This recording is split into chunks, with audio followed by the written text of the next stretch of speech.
The blue light from my laptop screen went dark at 11:47 p.m. One moment, I was reviewing my portfolio for tomorrow's interview at Technova. The next, I was staring at a black screen with a single line of text: system files corrupted. Unable to recover data, my hands froze over the keyboard. This couldn't be happening. Not tonight, not when I was 12 hours away from an interview that could change everything. No, no, no, I whispered frantically, trying to restart. Nothing. The laptop was completely wiped. Having trouble, I spun around to find my father standing in my doorway, arms crossed, a familiar smirk playing on his lips, the one he wore when he'd won at something. "What did you do?" My voice came out strangled. "Women can't code," he said simply. "Stop embarrassing us. I did you a favor. You destroyed my portfolio. 3 years of work, your little hobby projects." He shrugged. "Trust me, Arya, no serious tech company wants to hire a woman who thinks she can play with the boys. You're wasting everyone's time." Mom appeared beside him, nodding approvingly. "Tech is for real men like your brother," she said. "Maybe now you'll focus on finding a nice marketing job, something appropriate." My brother Kevin, who'd gotten a computer science degree with Dad's full support and a job at a startup that failed within 6 months, now sold insurance and called himself an entrepreneur. He couldn't code a Hello World program if his life depended on it. "That portfolio had everything," I said, my voice shaking. "My machine learning projects, the app with 50,000 downloads, the open source contributions, the toys." "Little girl toys," Dad interrupted. "The interviewer would have laughed you out of the room. I saved you from that humiliation." "You sabotaged me," I whispered. "I parented you," he corrected. "Something I should have done years ago when you started this ridiculous phase. Women in tech are diversity hires, nothing more. You want to be the token female on a team of men who got there on merit." "I have merit," I shot back. "I graduated summa cum laude. I won 3 hackathons. Microsoft offered me an internship, which you turned down to chase this startup fantasy." Mom added, "See? You make poor decisions. We're protecting you from yourself." They left me there staring at my dead laptop, satisfied they'd saved me from my own ambitions. They had no idea what I'd backed up, but they were about to learn something about women in tech. We're not just coders, we're problem solvers. And we always have backups. I waited until their bedroom door closed, then pulled out my phone. My hands were steady now, fury replacing despair. 3 years of dealing with their technological sabotage had taught me one thing: never trust a single point of failure. First, I logged into my GitHub. Everything was there. Every project, every commit, every line of code they thought they'd destroyed. Version controlled and time-stamped. Next, AWS. My deployed applications were still running, metrics still collecting, user data still flowing. The app they'd called a toy had processed 10,000 transactions just this week. Then Google Drive, screenshots of every achievement, every certificate, every recommendation letter, including one from Professor Martinez that said I was the most talented programmer he'd taught in 20 years. Finally, the crown jewel. My backup laptop hidden in my friend Ko's apartment because I'd learned the hard way that nothing was safe in this house. It was identical to the one Dad had wiped, updated just yesterday. But I wasn't done. Oh no. If they wanted to play dirty, I'd show them what a woman who can code could really do. I opened my security app, the one I'd built after Dad accidentally deleted my junior year project. For 2 years, it had been quietly documenting every login to my devices, every file access, every deletion. There it was, 10:32 p.m. Dad's user account logging into my laptop using a password he didn't know. I knew he knew. Systematic deletion of directories. Installation of a corrupting virus. Everything logged, all traceable. But the best part, the keylogger I'd installed on the family computer after Mom lost my scholarship applications. It had captured something beautiful. An email from Dad to his boss sent from the family computer 3 hours ago. "Need to leave early tomorrow for golf. Will say I'm in client meetings." Another email from 2 weeks ago. Expense report attached for the Vegas conference. The conference he'd actually spent in Atlantic City with his college buddies. And the crown jewel. "Don't worry about the Henderson account discrepancies. I'll handle the auditor." I smiled. A real smile for the first time all night. See, what my parents didn't understand about coding wasn't just the technical side. It was the mindset. Debugging isn't just about fixing errors. It's about understanding systems, finding vulnerabilities, exploiting weaknesses. And I just found theirs. I worked through the night, not on recovering my portfolio, which was already safe, but on building something new. A simple website with a clean interface, professional design, just like the portfolio sites they'd expect from a real developer. But this one had a twist. At 6 a.m., I sent an email to my father's entire company directory, CCing the board of directors and even the SEC compliance officer. Subject: System Security Demonstration by Arya Chin. Dear TechCorp leadership, as an aspiring cybersecurity professional, I've identified several critical vulnerabilities in your corporate security infrastructure. As a demonstration, I've compiled evidence of internal policy violations that your current systems failed to detect. Please find attached documented evidence of expense fraud, time theft, and potential financial irregularities within your organization.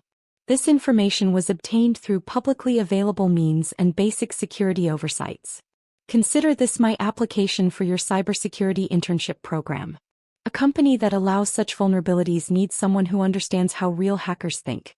The full report is available at www.ricenode.com/techrp. Best regards, Arya Chin, Future Security Engineer. PS Password 123 is not a secure password for executive accounts. Then I got dressed in my best interview outfit, grabbed my backup laptop and headed to the kitchen. Mom was making breakfast, humming smugly. "You're up early," she noted. Finally realized we were right. Ready to apologize. "Just getting ready for my interview," I said. She laughed. "What interview? You have no portfolio, no projects, nothing to show them." "Well, we'll see." 20 minutes later, Dad stormed in, phone in hand, face purple. "What did you do?" he demanded. "Demonstrated my coding abilities," I said calmly. "You said women can't code," he accused. "I proved otherwise," I replied. "You hacked my company email," he yelled. "No," I said. "I discovered your password was your birthday. That's not hacking, that's poor security practices. Also, expense fraud is a felony. You should be ashamed." He was speechless, something I'd never seen before. "Oh, and Technova called," I added. "They saw my website. They're especially interested in my security work. Apparently, they've been looking for someone who thinks outside the box." "That's not coding," Mom shrieked. That's social engineering, system analysis, vulnerability assessment, all crucial tech skills. But you wouldn't know that, would you? Since tech is only for real men." "Take it down," Dad demanded. "Tao, I can't. It's blockchain verified and distributed across multiple servers. Immutable, permanent, kind of like your fraud." "I'll sue you for what? Reporting crimes? Besides, with what money? Your accounts are probably frozen by now. The SEC works fast when they get gift-wrapped evidence." Kevin chose that moment to walk in, still in his pajamas at 28 years old. "What's all the noise about?" he asked. "Your sister destroyed the family," Mom wailed. "Your sister demonstrated why companies need ethical hackers," I corrected. "By the way, Kevin, that dating profile where you claim to be a senior software engineer at Google? Might want to update that. Fraud seems to run in the family, apparently." My phone buzzed. The Technova recruiter. "Hello? Yes, this is Arya. Oh, you saw the website. Thank you. Yes, I can discuss my security findings. Actually, I'm free now. The interview. You want to skip straight to the final round? I'll be there in 30 minutes. I hung up and looked at my family. My father who'd tried to crush my dreams because of my gender, my mother who'd reinforced every stereotype, and my brother who'd been handed everything and done nothing with it. "Think you're so smart, Dad?" I hissed. "One lucky break doesn't make you a coder." "No," I agreed. "But the recommendation letter from Professor Martinez does. The 3 hackathon wins do. The app with 50,000 active users does. The internship offer from Microsoft that I turned down does. And now the fact that I just exposed a Fortune 500 company's security flaws before breakfast. That definitely does." "This isn't over," he threatened. "You're right. It's just beginning. Every company you apply to after you're fired, they'll Google you and find my website. Every job Kevin pretends to have, I'll verify. Every lie you tell about me being a diversity hire, I'll counter with facts. We're your parents. No, You're two people who share my DNA and tried to sabotage my career because you couldn't handle a woman being better at something than your son. I grabbed my backup laptop and headed for the door. Wait, Mom called out. If you get the job, you'll take down the website. I turned back. Women can't code, remember? So, obviously I can't code the takedown either. The interview went better than I could have imagined. Not only did they offer me the job, but they offered me a senior position. The security demonstration had impressed them, but what sealed it was my actual portfolio. The one Dad thought he'd destroyed. Most juniors would have panicked, said the lead engineer. You turned a malicious attack into an opportunity. That's the kind of thinking we need. Plus, the CEO added, anyone who can build what you built while dealing with that level of family sabotage, that's resilience we want on our team. I accepted on the spot. The salary was double what Kevin had ever made. The benefits included continuing education. The team was 40% women, hardly the boys' club Dad had painted. By the time I got home, the house was in chaos. Dad's company had suspended him pending investigation. Mom's friends had seen the website and were asking questions. Kevin had received a cease and desist letter from Google about his fake employment claims. Are you happy? Mom demanded. You've ruined everything. Honestly, I am, I said. I got my dream job at a company that values talent over chromosomes, with a boss who sees potential instead of gender. So yeah, I'm happy. What about family loyalty? What about it? You were loyal to Kevin. You believed in him, supported him, funded him. Where did that get you? Meanwhile, you tried to destroy me and I still succeeded. Maybe you backed the wrong horse. You'll regret this, Dad said quietly. When you're alone with your computers and no family. I'd rather be alone with my computers than surrounded by people who think my gender determines my worth. That night I packed my things. Not much. Most of my important possessions were already at Cow's, another backup plan they'd never suspected. As I left, Kevin stopped me. How did you do it? The website, the security stuff. Can you teach me? I almost felt sorry for him. Almost. Stack Overflow. GitHub. Same resources available to everyone. The difference is I used them, I said. But Dad says women can't. Dad says a lot of things. How many of them have turned out to be true? I left him standing there reconsidering everything. 6 months later I was leading my own team at Technova. The project we deployed had saved the company millions and prevented security breaches. My portfolio site, the real one, had become a case study in resilience and digital self-defense. Dad's company had fired him. The SEC investigation had uncovered more fraud than I'd found. Mom had to get a job for the first time in her life.